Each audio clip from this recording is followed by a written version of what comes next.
नमस्कार दोस्तों, आप सभी को आज शिक्षक दिवस की ढेर सारी शुभकामना और बधाई। आज पूरे देश में शिक्षक दिवस मनाया जा रहा है। सर्वप्रथम सभी गुरुओं को मैं नमन करती हूँ, उनके चरणों में श्रद्धा सुमन अर्पित करती हूँ और एक श्लोक के माध्यम से कि गुरु ब्रह्मा गुरु विष्णु गुरुदेवो महेश्वर गुरु साक्षात परब्रह्म तस्मै श्री गुरुवे नमः तस्मै श्री गुरुवे नमः तस्मै श्री गुरुवे नमः। शिक्षक दिवस पूरे देश में हर्षोल्लास के साथ मनाया जा रहा है। हर विद्यालय, हर कॉलेज, हर जगह हम आज गुरुओं को प्रणाम कर रहे हैं, उन्हें उनके उस महान कार्य के लिए धन्यवाद अर्पित कर रहे हैं, धन्यवाद ज्ञापित कर रहे हैं, जिस वजह से गुरुओं ने अपने अपने शिष्यों को उनके उस मुकाम तक पहुंचाया जहां वो जाना चाहते हैं, जहाँ वो पहुँचना चाहते हैं और जहाँ से एक अच्छे देश, अच्छे समाज और अच्छे राष्ट्र का निर्माण शुरू होता है।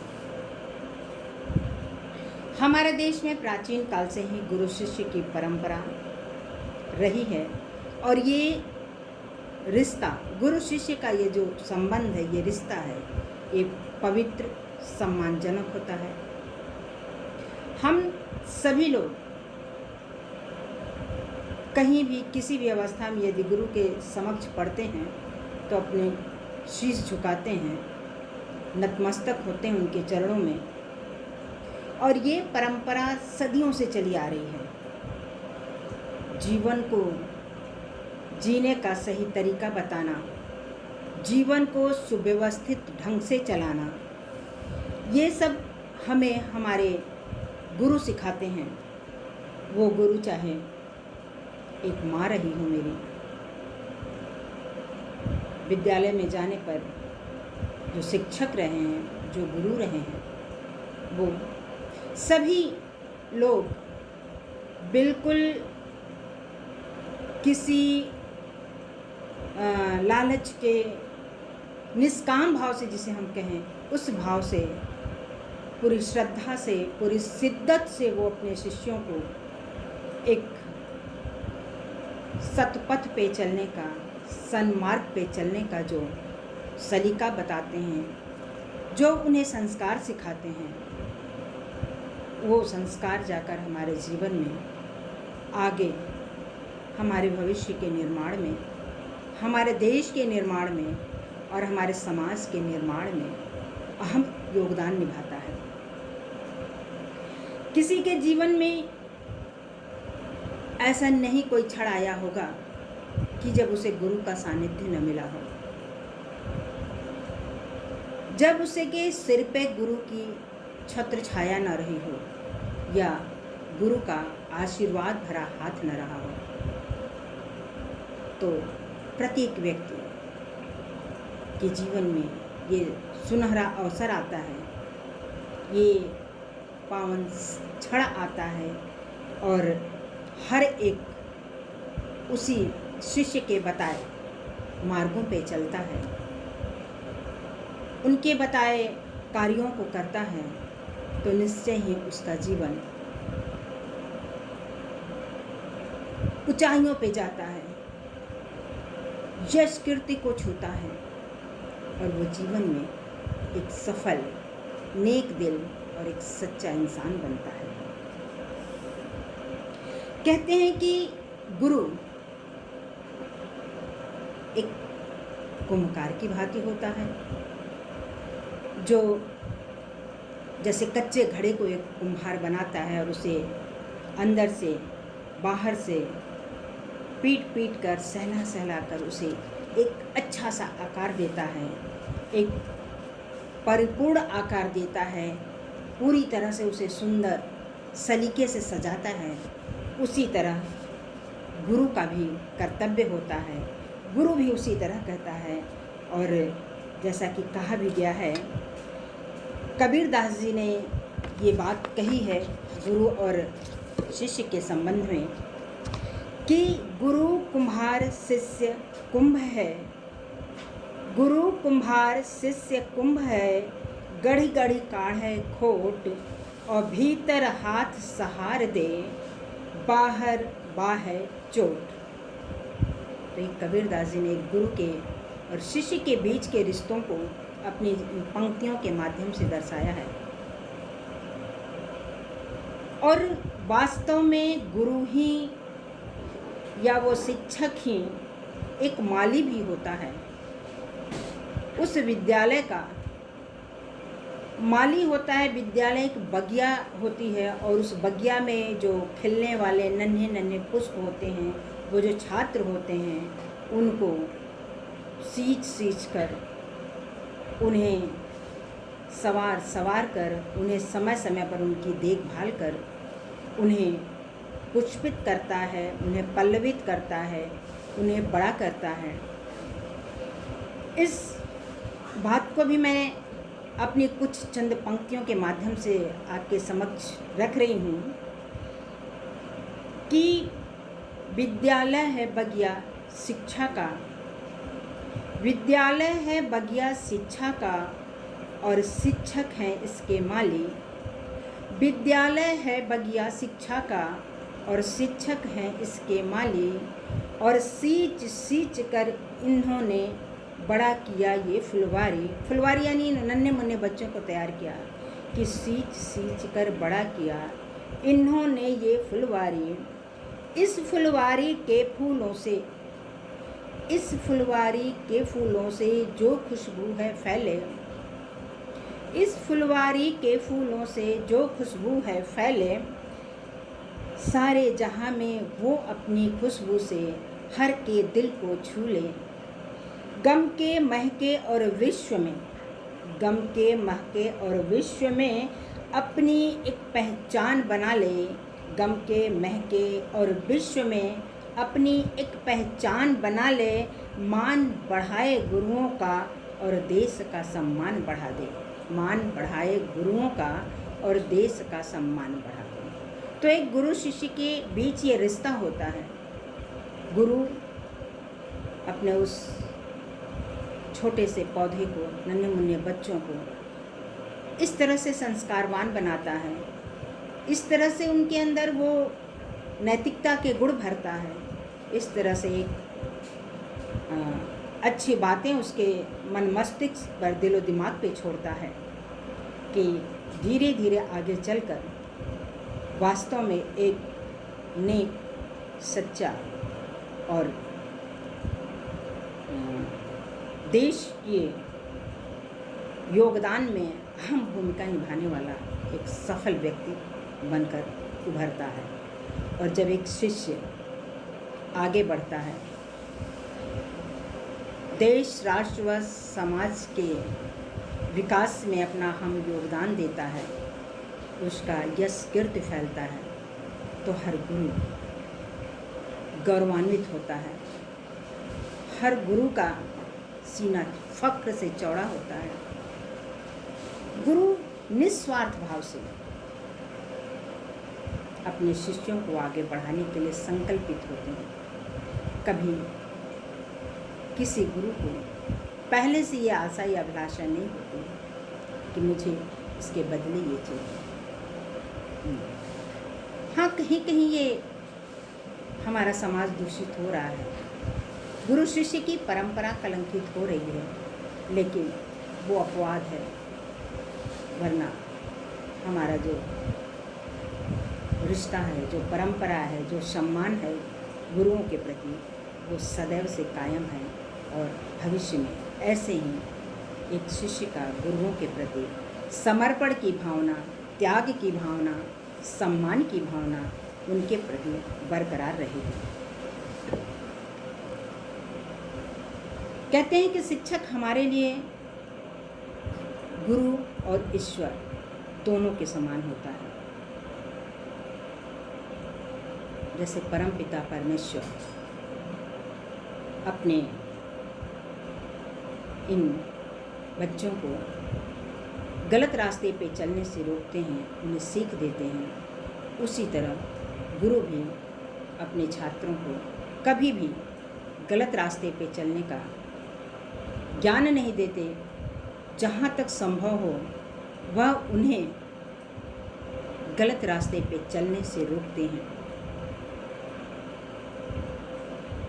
गुरु के बारे में तो कबीरदास जी ने यहाँ तक कहा है कि गुरु को ईश्वर से भी बड़ा दर्जा दिया जाए। वो गुरु को ईश्वर से भी ज़्यादा सम्मान देते हैं और अपनी पंक्तियों के माध्यम से कहते हैं कि गुरु गोविंद दोऊ खड़े, गुरु गोविंद दोऊ खड़े, काके लागू पाए, बलिहारी गुरु आपने गोविंद दियो बताए। गुरु गोविंद दोऊ खड़े, काके लागू पाए, अब बलिहारी गुरु आपने गोविंद दियो बताए। तो ये कबीरदास की बात है और वास्तव में एक गुरु के प्रति, एक शिक्षक के प्रति हमारा ये कर्तव्य है, हमारा ये उद्देश्य है या हमारे मन की ये भाव होने चाहिए कि हम उन्हें सदैव ईश्वर से भी ऊंचा स्थान दें, उन्हें सदैव नतमस्तक उनके सामने हों और उन्हें अपने जीवन में सर्वोपरि स्थान प्रदान करें। कहते हैं कि जो भी हमें सीख देता है, जिससे भी हमें कुछ शिक्षा मिलती है, उसी को हम गुरु मान लेते हैं और वास्तव में ऐसा होना ही चाहिए, क्योंकि सीखने की उम्र सदैव रहती है। कभी भी सीखना हमारे जीवन से ख़त्म नहीं होता और वो सीख हमें कहीं भी, किसी भी रूप में, किसी भी उम्र में, किसी के भी माध्यम से, चाहे वो हमारे माता पिता हों, चाहे हमारे छोटे भाई बहन हों, चाहे बड़े भाई बहन हों, चाहे हमारे परिवार के सदस्य हों, चाहे पशु पक्षी हों, चाहे प्रकृति हो, चाहे पर्यावरण हो, हमें सबसे कुछ न कुछ सीख मिलती रहती है और सदैव हमारे अंदर सीखने की क्षमता भी बरकरार रहती है। तो इसलिए कोई भी शिक्षक हमारे लिए गुरु के समान है और हम सभी को सच्चे दिल से, सच्चे मन से सदैव अपने गुरुओं का आदर करना चाहिए, गुरुओं का सम्मान करना चाहिए। कभी भी उन्हें हमें गलत शब्दों का प्रयोग करके नहीं उनके साथ अभद्र आचरण करना चाहिए। तो पुनः एक बार मैं शिक्षक दिवस की शुभकामना आप सभी को देती हूँ, बधाई देती हूँ। और आइए आपको बताती हूँ मैं कि ये आखिर शिक्षक दिवस शुरू कैसे हुआ। इसके पहले, आज़ादी के पहले तो हमारे यहाँ कहीं कभी शिक्षक दिवस नहीं मनाया जाता था, लेकिन आज़ादी के बाद से सन 1962 से हमारे यहाँ शिक्षक दिवस की एक परंपरा चली और हम लोगों ने शिक्षक दिवस को मनाने का एक प्लान तैयार किया। और ये प्लान किसके द्वारा हुआ, कैसे हुआ, आइए मैं बताती हूँ आपको। जब हमारा देश आज़ाद हुआ उस समय डॉक्टर सर्वपल्ली राधाकृष्णन एक महान शिक्षक, महान शिक्षाविद और दार्शनिक के रूप में हमारे देश की सेवा कर रहे थे। एक शिक्षक के रूप में उनका आचरण इतना उत्तम था, एक शिक्षक के रूप में वे अपने छात्रों को इतना प्रभावित करते थे। एक शिक्षक होने के नाते वो अपने छात्रों का मार्गदर्शन इतना अच्छा करते थे, इतना कुशल संचालन करते थे कि छात्र उनसे बहुत प्रभावित होते थे, बहुत प्रसन्न होते थे। और यही वजह था कि कुछ छात्र डॉक्टर सर्वपल्ली राधाकृष्णन जी के पास गए और उनसे अनुमति चाहिए कि सर, हम सभी लोग मिलकर आपका जन्म दिवस मनाना चाहते हैं, इसके लिए हमें आपकी अनुमति चाहिए। तो सर्वपल्ली, माननीय डॉक्टर राधा सर्वपल्ली कृष्णन जी ने बच्चों से कहा कि व्यक्तिगत रूप से यदि आप मेरा जन्मदिन मनाएंगे तो शायद मुझे उतनी खुशी नहीं होगी जितनी खुशी कि मेरे जन्मदिन को आप एक शिक्षक दिवस के रूप में सार्वजनिक रूप से मनाएं, तो शायद मुझे ज़्यादा गौरव की अनुभूति होगी और ज़्यादा प्रसन्नता होगी। बच्चों को ये बात अच्छी लगी और बच्चों ने अपने गुरु का आदेश लिया और ये 5 सितंबर शिक्षक दिवस के रूप में मनाने लगे। पहली बार हमारे देश में 1962 ईस्वी में 5 सितंबर को शिक्षक दिवस के रूप में मनाया गया। पूरे देश में शिक्षक दिवस को एक त्यौहार के रूप में मनाया जाने लगा और एक गुरु शिष्य की एक जो परंपरा है वो और अधिक खुलकर और अधिक सम्माननीय हो गया और अधिक लोगों के लिए प्रशंसनीय हो गया। हर शिक्षक के लिए एक गौरव की बात हो गई, एक गौरव की अनुभूति प्रदान होने लगी शिक्षकों को कि कम से कम उनके लिए भी कोई एक दिन निर्धारित हुआ जब समस्त देश के छात्र अपने अपने शिक्षकों को इस तरह से आदर के भाव से देखेंगे, आदर की दृष्टि से देखेंगे, उनका सम्मान करेंगे, तो उन्हें बड़ी प्रसन्नता और खुशी मिलेगी। ये डॉक्टर सर्वपल्ली राधाकृष्णन जी हमारे देश में पहले 2 बार उपराष्ट्रपति रहे और उसके बाद दूसरे राष्ट्रपति के रूप में पद पर आसीन हुए। राजनीतिक जीवन में भी उन्होंने एक अच्छे राष्ट्रपति के रूप में, एक अच्छे उपराष्ट्रपति के रूप में देश के कार्यों को आगे बढ़ाया, देश और राष्ट्र के विकास में अपना सहयोग दिया, अपना अहम योगदान दिया। सर्वपल्ली राधाकृष्णन जी की वजह से आज भारत में सभी शिक्षकों को ये गौरव का जो क्षण प्राप्त हुआ, ये गौरव की जो अनुभूति प्राप्त हुई, इसके लिए हम सभी लोग अपने उस महान शिक्षक, महान दार्शनिक, महान शिक्षाविद डॉक्टर सर्वपल्ली राधाकृष्णन जी को कोटि कोटि नमन करते हैं, उन पर फख्र करते हैं कि उनकी वजह से ये शुभ दिन हम सभी को मिला, ये सुनहरा मौका मिला कि हम सभी लोग एक निश्चित तिथि के दिन शिक्षक दिवस को मना सकें।